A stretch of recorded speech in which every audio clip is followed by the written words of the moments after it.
మీకు డాన్స్ ఇష్టమా?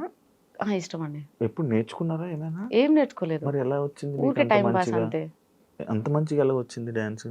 నేను ఏమైనా కోర్సులు ఏమైనా అలాంటివేం లేవు శివ. ప్రాక్టీసులకి? ఈ మధ్య డాన్స్ స్కూల్స్‌కెళ్ళి చాలా మంది అబ్బాయిలతో డాన్స్ చేయడం వల్ల దాని మీద కూడా మీకు మళ్ళీ ఒక నెగటివిటీ వచ్చింది. ప్రతి డాన్స్‌కి హ్మ్. ఎళ్లి ఎవరెవరో అబ్బాయిలతోని అందరితో డాన్స్ హ్మ్. చేస్తున్నావు.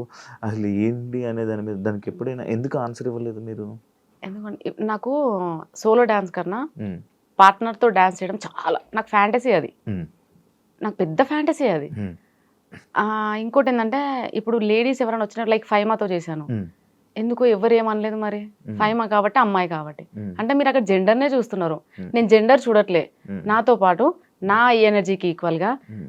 ఎవరు డాన్స్ చేస్తారనేది నేను సెలెక్ట్ చేసుకుంటా. హ్మ్. హ్మ్. హ్మ్. నాకు జెండర్ అనేది మ్యాటరే కాదు. హ్మ్. అమ్మాయి ఎవరైనా కనిపించినా సరే అడుగుతా. హ్మ్. కానీ హ్మ్. కానీ బేసిక్‌గా చాలా మంది ఇన్‌ఫ్లుయెన్సర్స్ నా పేజ్‌ని చూసి భయపడి కొలాబ్ అవ్వడానికి భయపడతారు. హ్మ్. హ్మ్. హ్మ్. ఎందుకంటే మన దాంట్లో నెగటివిటీ ఎక్కువ కాబట్టి. హ్మ్. హ్మ్. అండ్ ఇంకోటేంటంటే స్టూడియోస్‌కెళ్ళి డాన్స్ చేస్తున్నానంటే నాకు అవన్నీ ప్రమోషన్ సాంగ్స్. నేను హ్మ్. స్టూడియోకెళ్ళి చేసిన ప్రతి ఒక్క సాంగ్ ప్రమోషన్ సాంగ్. హ్మ్. ఏదో 1, 2 మాత్రమే సెల్ఫ్‌గా మేము వాంటెడ్‌లీ చేసినాము. అచ్చచ్చచ్చ! స్టూడియోలో చేసేవన్నీ ప్రమోషనల్ ప్రమోషన్ సాంగ్సా? సాంగ్స్. అయితే ఆ ఓకే. ప్రమోషన్ సాంగ్స్ అన్ని వాళ్ళేమంటారంటే హ్మ్.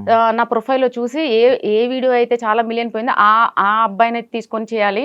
హ్మ్. సో, వాళ్ళలా చెప్తారు.